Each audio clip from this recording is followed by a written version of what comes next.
नमस्ते दोस्तों, स्वागत है आप सबका मेरे YouTube चैनल आरबीजी के नॉलेज में।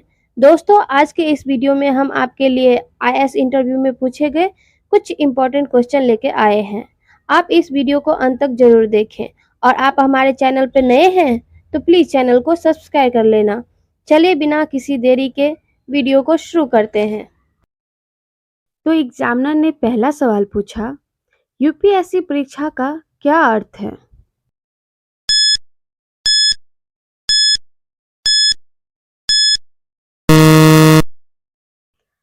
सर, इसका जवाब होगा संघ लोक सेवा आयोग हर साल सिविल सेवा परीक्षा नामक एक परीक्षा आयोजित करता है।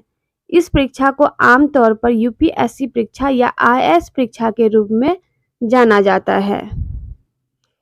एग्जामिनर ने सवाल का जवाब सुनकर बहुत खुश हुए।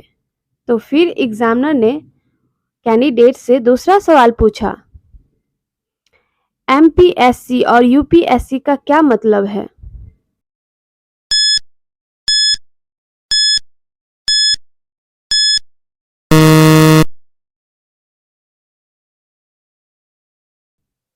तो कैंडिडेट ने भी इसका जवाब बहुत ही आसानी तरीके से दिया। यूपीएससी संघ लोक सेवा आयोग का संक्षिप्त रूप है जो राष्ट्रीय स्तर पर उम्मीदवारों को अखिल भारतीय और केंद्रीय सेवाओं के लिए ग्रेड ए और बी में अधिकारियों के रूप में भर्ती करता है। एमपीएससी महाराष्ट्र लोक सेवा आयोग का संक्षिप्त रूप है जो राज्य स्तर पर अधिकारियों के रूप में उम्मीदवारों को भर्ती करता है। ग्रेड ए और बी में महाराष्ट्र राज्य सेवाओं के लिए एमपीएससी एक लोक सेवा आयोग परीक्षा है। फिर एग्जामिनर ने कैंडिडेट से तीसरा सवाल पूछा, क्या आईएएस अधिकारियों को प्रशिक्षण के दौरान वेतन मिलता है?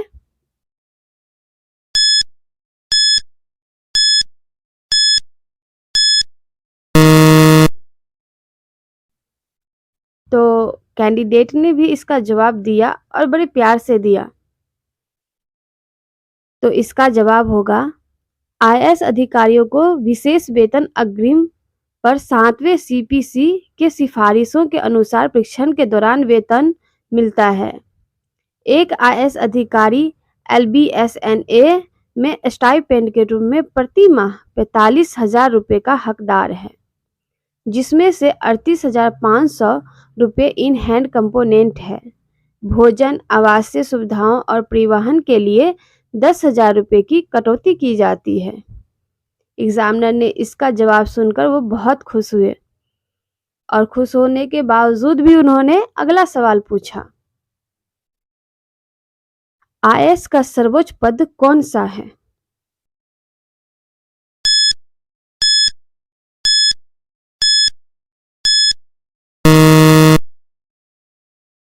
तो कैंडिडेट ने इसका भी जवाब दिया, एक आईएएस अधिकारी किसी राज्य के मुख्य सचिव बनने की ख्वाहिश तब रख सकता है जब ये राज्य कैडर में तैनात हो, जबकि केंद्रीय कैडर के आईएएस अधिकारी भारत सरकार के मुख्य सचिव बनने की ख्वाहिश रख सकते हैं।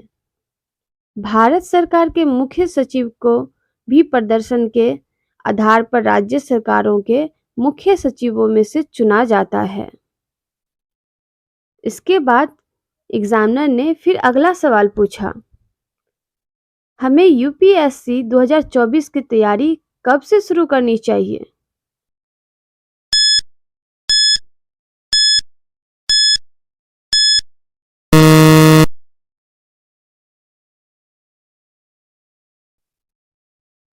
तो कैंडिडेट ने भी इसका जवाब दिया और बड़े आसानी से दे दिया इसका जवाब, क्योंकि वो खुद तैयारी कर रहे थे।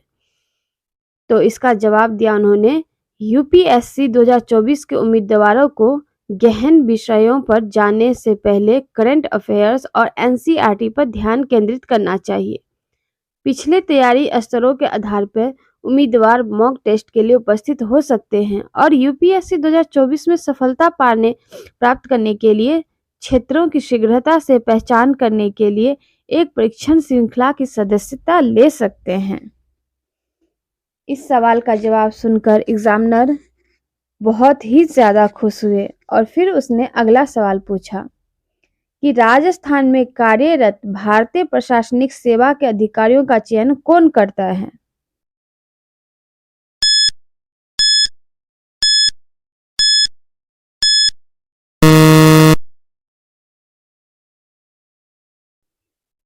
तो कैंडिडेट ने इसका भी जवाब दिया। राजस्थान में कार्यरत भारतीय प्रशासनिक सेवा के अधिकारियों का चयन संघ लोक सेवा आयोग द्वारा किया जाता है और राजस्थान प्रशासनिक सेवा, जिसे आरएस के नाम से जाना जाता है, राजस्थान लेखा सेवा, राजस्थान पुलिस सेवा और अन्य सेवाओं के साथ राजस्थान राज्य की एक राज्य सिविल सेवा है। अधिकारी सिविल सेवा से अधिकारियों के राज्य श्रवण में शामिल हैं। आरएस अधिकारी एचसीएम राजस्थान राज्य लोक प्रशासन संस्थान में 2 साल के प्रशिक्षण से गुजरते हैं। इस सेवा के लिए श्रवण नियंत्रण प्राधिकारी कार्मिक विभाग राजस्थान सरकार है। इस सेवा का नेतृत्व मुख्य सचिव करते हैं। फिर एग्जामिनर ने अगला सवाल पूछा, पहला विश्व दूरसंचार दिवस किस वर्ष मनाया गया था?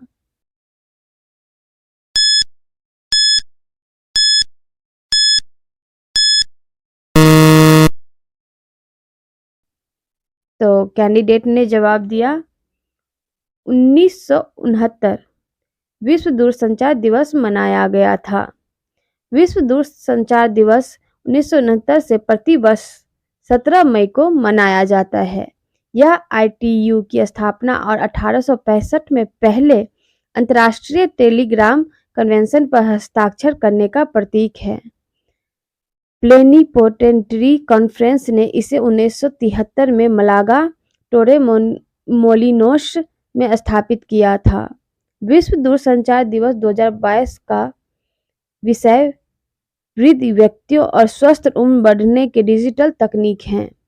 विश्व दूरसंचार और सूचना समाज दिवस का एक अन्य उद्देश्य उन संभावनाओं के बारे में जागरूकता बढ़ाने में मदद करना है जो इंटरनेट और अन्य सूचना और संचार प्रौद्योगिकियों के उपयोग से समाजों और अर्थव्यवस्थाओं में आती है और डिजिटल विभाजन को पाटने के तरीके हैं।